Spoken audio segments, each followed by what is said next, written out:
Hello guys, स्वागत है आप सभी लोगों का हमारे इस यूट्यूब चैनल डीआर एकेडमी में।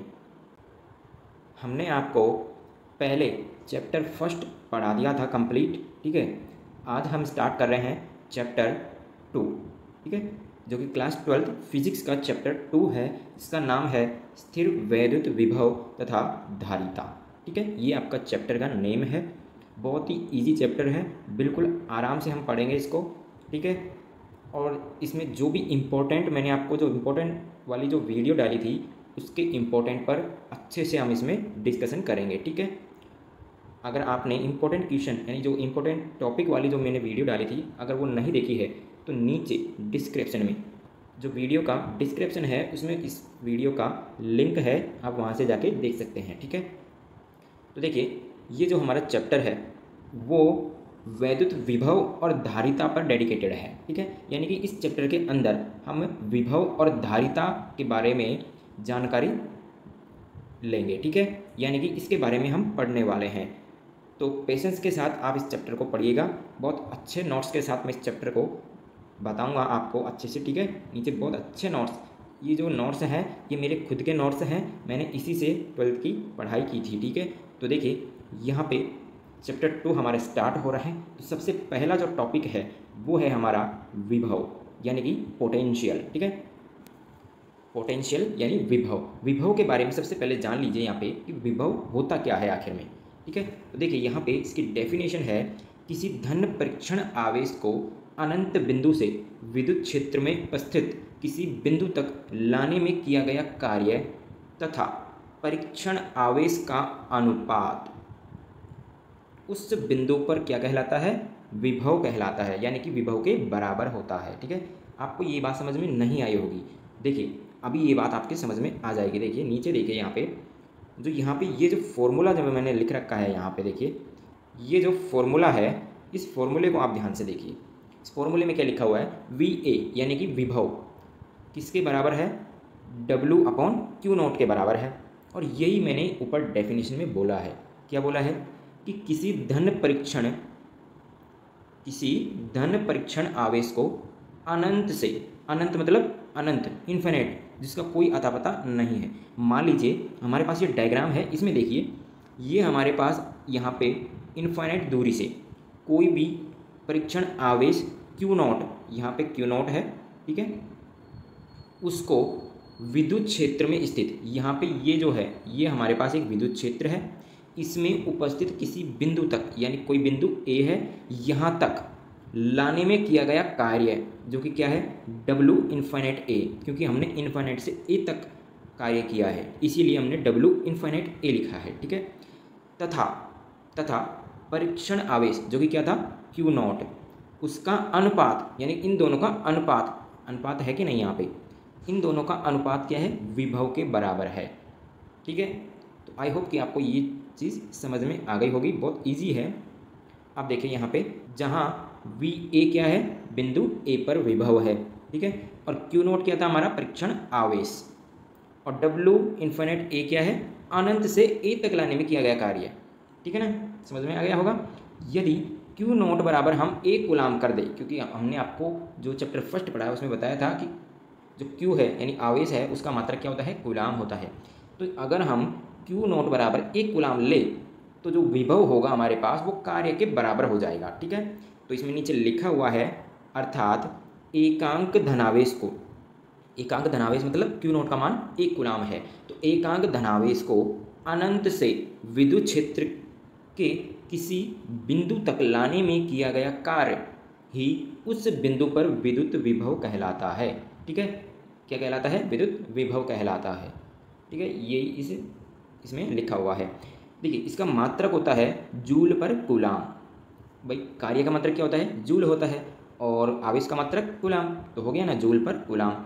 इसको हम बोल सकते हैं वोल्ट, जूल पर कूलाम को हम क्या बोल सकते हैं, वोल्ट बोल सकते हैं। ठीक है, और इसकी विमा देख लीजिए, विमा होती है यहाँ पे M1L2T-3A1। ठीक है, तो ये इसकी विमा हो जाती है, विमा एग्जाम में पूछी जाती है भाई। ठीक है ना, जो आपके MCQ जाते हैं ना उसमें ये विमा पूछी जाती है आधे नंबर में, तो आप विमा अच्छे से याद रखिएगा। अब चलते हैं आगे। आगे देखिए यहाँ पे नोट पॉइंट है विद्युत विभव एक अदिश राशि होती है। ध्यान रखना इस बात का, जो विद्युत विभव होता है वो एक अदिश राशि होती है। दूसरा पॉइंट है विद्युत विभव का मान केवल परिमाण पर निर्भर करता है, ना कि दिशा पर। क्यों करता है? क्योंकि ये अदिश राशि है, यानी स्केलर क्वांटिटी है। ठीक है, ध्यान रखना इस बात का। नेक्स्ट चलते हैं यहाँ पे, फर्स्ट नंबर पे यहाँ पे है धनात्मक विभव। धनात्मक विभव क्या होता है? धनावेशों के द्वारा उत्पन्न विभव को धनात्मक विभव कहते हैं। अर्थात जो V है, यानी जो विभव है वो क्या होगा? धनात्मक, यानी कि 0 से बड़ा होगा, यानी कि जो V की जो वैल्यू होगी वो होगी 0 से बड़ी होगी।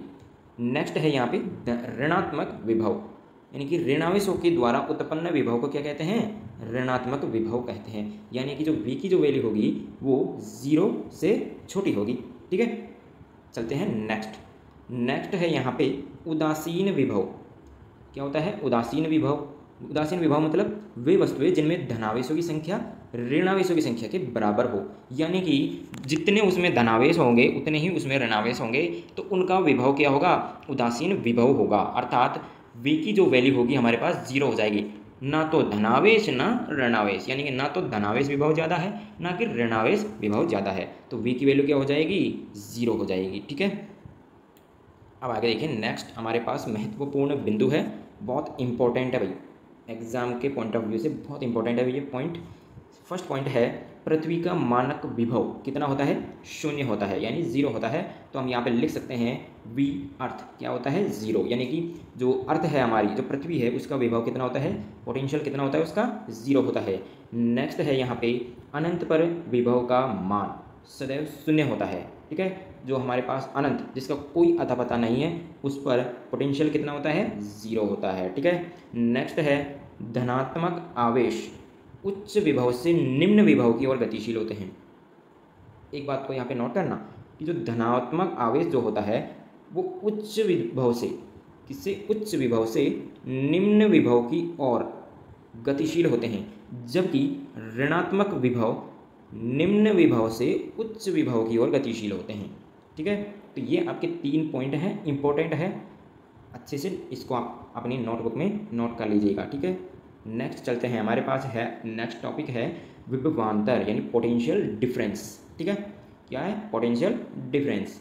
देखिए यहाँ पे हमारे पास इसकी डेफिनेशन होती है कि विद्युत क्षेत्र के अंदर किसी परीक्षण आवेश को एक बिंदु से दूसरे बिंदु तक विस्थापित करने में किया गया कार्य तथा परीक्षण आवेश का अनुपात उन दोनों बिंदुओं के विभव के अंतर के बराबर होता है।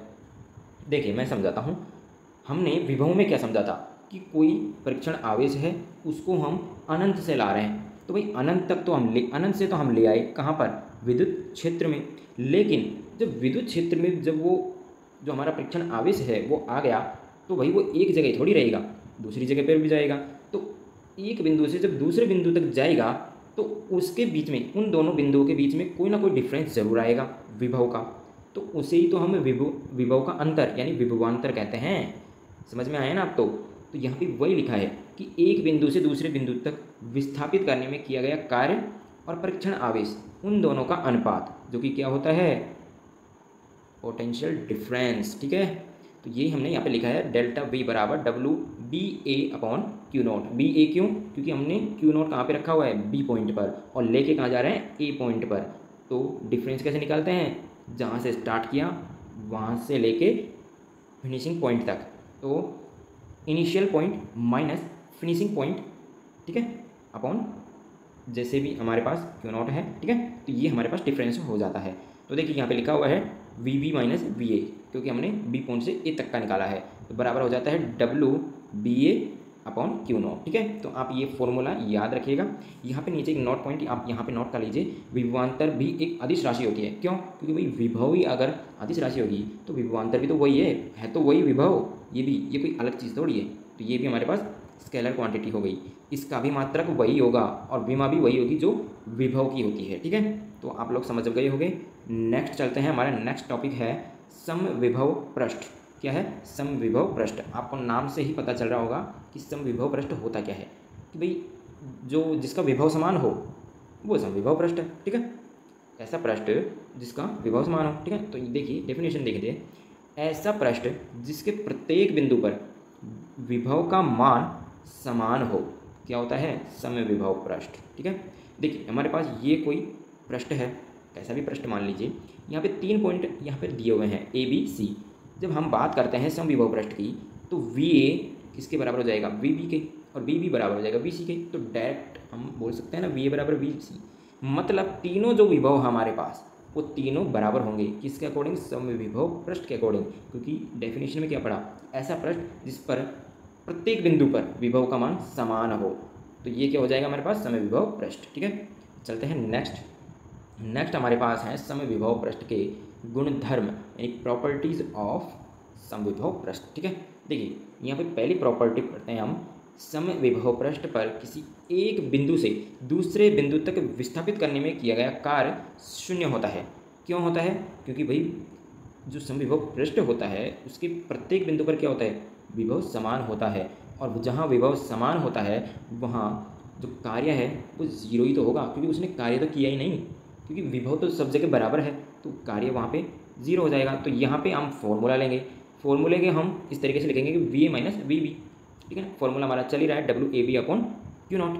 जब हम बात करते हैं समविभव पृष्ठ की तो हमारे पास वी ए बराबर हो जाएगा वी बी के, डब्ल्यू a b upon q naught बराबर जीरो हो जाएगा। ठीक है, यहाँ पे क्यू नॉट जो है वो जीरो नहीं हो सकता भाई। ठीक है ना, यहाँ पे जीरो रख देंगे तो ये इन्फाइनाइट हो जाएगी वैल्यू, और हम जानते हैं इन्फाइनाइट जीरो के बराबर थोड़ी होती है। तो यहाँ पे हम डायरेक्ट हम लिख सकते हैं यहाँ पे डब्ल्यू ए बी बराबर जीरो, यानी कि कार्य जो है वो जीरो हो जाता है समविभव पृष्ठ पर। ठीक है, नेक्स्ट चलते हैं, नेक्स्ट हमारी सेकंड प्रॉपर्टी देखिए, ये है समविभव पृष्ठ पर दो बिंदुओं के लिए विभवांतर का मान शून्य होता है। क्या बोला, समविभव पृष्ठ पर दो बिंदुओं के लिए, कोई भी दो बिंदु है ए और बी, उन दोनों के विभवांतर का मान कितना होता है, शून्य होता है। क्यों होता है, क्योंकि भाई वी ए बराबर वी बी। ठीक है, नेक्स्ट है थर्ड, समविभव पृष्ठ पर विद्युत क्षेत्र की दिशा सदैव समविभव पृष्ठ के लंबवत होती है। ठीक है, ये थोड़ा नोट पॉइंट है, आप इसको अच्छे से नोट कर लीजिएगा कि समविभव पृष्ठ जो है उस पर विद्युत क्षेत्र की जो दिशा होती है वो सदैव समविभव पृष्ठ के लंबवत होती है। विद्युत क्षेत्र की दिशा की बात कर रहा हूँ मैं, ना कि विभव की दिशा। विभव की दिशा थोड़ी होती है, क्योंकि वो तो स्केलर क्वांटिटी होती है। ठीक है, तो देखिए यहाँ पे डायग्राम में बनाया गया है कि ये जो विद्युत क्षेत्र है उसकी दिशा समविभव पृष्ठ के परपेंडिकुलर होती है। ठीक है ना, ये बात आप ध्यान रखिएगा। यहाँ पे देखिए ये जो छोटा सा डेरिवेशन है ये आप समझ लीजिए। यहाँ पे ये क्या कह रहा है कि देखिए समविभव पृष्ठ है तो ऑब्वियसली बात है कि यहाँ पे जो कार्य होगा हमारा वो जीरो होगा कि नहीं। ऊपर ही अभी थोड़ी देर पहले बताया, तो कार्य का जो फॉर्मूला होता है वो क्या होता है, एफ डॉट डी, यानी कि बल गुणा विस्थापन बराबर जीरो हो गया हमारे पास यहाँ पे, क्योंकि एफ बराबर क्यू ई होता है। तो यहाँ पे एफ की वैल्यू पुट कर दी हमने, Q E dot D vector. ठीक है, बराबर जीरो। तो यहाँ पे जो क्यू है वो जीरो हो नहीं सकता, तो यहाँ पे जीरो कौन होगा, ई डॉट डी होगा। ठीक है ना, और हम जानते हैं कि जब तो दो सदिशों का अदिश गुणन होता है और वो उसकी वैल्यू जीरो आ जाती है तो वो क्या होता है, एक दूसरे के परपेंडिकुलर होते हैं। ठीक है, तो आप समझ गए होंगे मेरी बात, ई डॉट डी बराबर जीरो।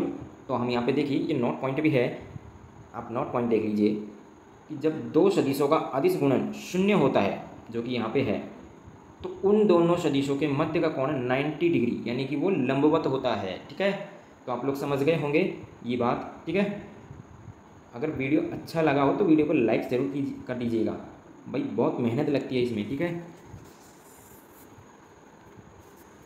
नेक्स्ट चलते हैं हम फोर्थ प्रॉपर्टी पर। 4 नंबर प्रॉपर्टी है कि दो समविभव पृष्ठ, ये जो प्रॉपर्टी है ना इसको आप नोट डाउन कर लीजिए, बहुत इंपॉर्टेंट प्रॉपर्टी है। ठीक है, आप नोट्स में जो आप नोट्स बना रहे हो उसमें अच्छे से नोट डाउन कर लीजिएगा कि दो समविभव पृष्ठ एक दूसरे को नहीं काटते। क्यों नहीं काटते, आगे पढ़ते हैं। क्योंकि जो कटान बिंदु होता है जहाँ पे ये दोनों काट रहे हैं, जो कि कौन सा बिंदु है, पी बिंदु है, तो पी बिंदु पर है ना विद्युत विभव के दो मान प्राप्त होते हैं, जो कि संभव ही नहीं है। समझ रहे हो मेरी बात। एक बात बताओ, विभव कभी मतलब दो हो सकते हैं क्या, बात कर रहे हैं हम समविभव पृष्ठ की। ठीक है, समविभव पृष्ठ की बात कर रहे हैं कि भाई समविभव पृष्ठ की डेफिनेशन क्या थी कि उसके प्रत्येक बिंदु पर जो विभव का मान है वो बराबर होगा। ठीक है ना, क्या होगा, बराबर होगा। मतलब यहाँ पे जो कटान बिंदु है वहाँ पे दो विभव के दो मान कैसे निकल सकते हैं, समझने की बात है कि नहीं। तो इस तरीके से यहाँ पे ये जो प्रॉपर्टी है ये इस तरीके से इम्पोर्टेंट हो जाती है, ठीक है। ये एग्ज़ाम में पूछा गया सवाल है, ठीक है। नेक्स्ट है यहाँ पे 5th प्रॉपर्टी है कि बिंदुवत आवेश चालक गोला व अचालक गोला व गोलीय कोश के लिए समय विभव पृष्ठ की आकृति गोलाकार होती है, ठीक है। नेक्स्ट है किसी चालक की सतह समय विभव पृष्ठ की तरह होती है क्योंकि चालक के आयतन के प्रत्येक बिंदु पर विद्युत विभव का मान समान प्राप्त होता है, ठीक है। तो ये थी आपकी समय विभव पृष्ठ के गुणधर्म यानी कि प्रॉपर्टीज़, ठीक है। तो आप लोग इन सभी प्रॉपर्टीज़ को अच्छे से याद कर लीजिएगा, बहुत इंपॉर्टेंट है, क्वेश्चन आ सकता है, ठीक है। तो आज की वीडियो में तो बस इतना ही। नेक्स्ट वीडियो में हम डिस्कस करेंगे इस छोटे से डेरिवेशन की तरह, यानी कि विद्युत क्षेत्र की सहायता से विद्युत विभव की गणना, ठीक है। विद्युत विभव क्या होता है, विद्युत क्षेत्र की सहायता से हम इसको निकालने वाले हैं नेक्स्ट वीडियो में। तो आप लोग उस वीडियो को मिस ना कर सके इसलिए आप हमारे चैनल को सब्सक्राइब कर लीजिए। बाकी इस वीडियो में इतना ही। वीडियो अगर अच्छा लगा तो लाइक ज़रूर कीजिए और अपने फ्रेंड्स के साथ शेयर ज़रूर कीजिए, ठीक है। और एक अच्छा सा कमेंट ज़रूर करके जाइएगा। Thank you.